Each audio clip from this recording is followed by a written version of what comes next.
I'm going to go over some tips on how to fill a hole in drywall, and one patch I really like is Ultra-Patch, and it does a very nice job.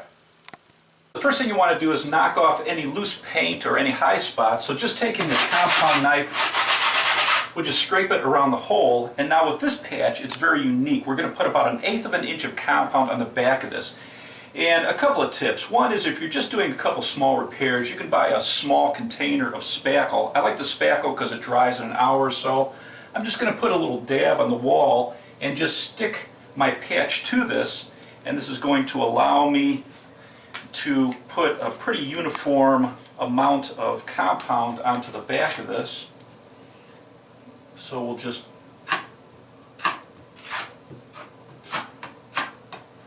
apply it like this, and what I love about this patch is different than regular compound tape is it's not going to shrink and it's not going to pull away. So all we have to do is just press this.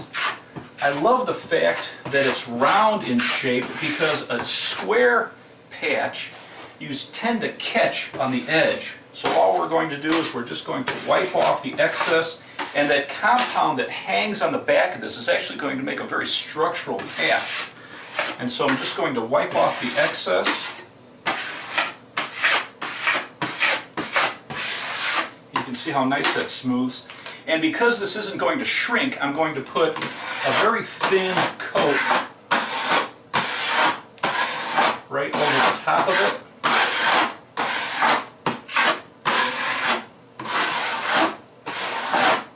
And now we're going to let this dry. As soon as it's dry, we'll put a second coat on it. Once the first coat is dry, you can lightly hit this with some sandpaper or just a damp sponge to take off any high spots and just smooth it out. Now for the second coat, we're going to use either a 10 or a 12-inch compound knife, and we're going to spread the compound out just beyond the patch.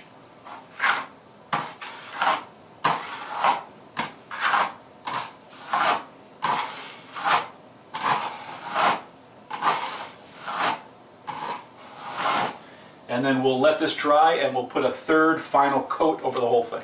So the second coat is dry, and you can see what a great job that patch does. And now all we have to do is, if there's any knife marks or high spots, just lightly hit it with sandpaper or a damp sponge. And then what you want to do is put a third thin coat, and that's going to trick the eye to make this just look perfect. So all we have to do, using a 10 or a 12-inch blade, just spread it out a little bit farther.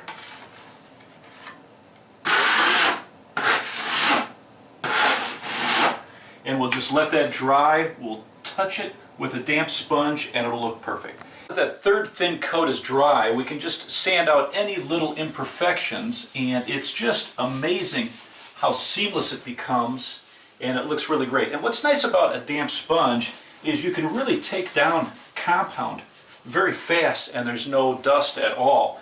You would want to prime this before you paint it, and that's about all there is to it to fill a hole, and I'll put some information on that patch underneath the video.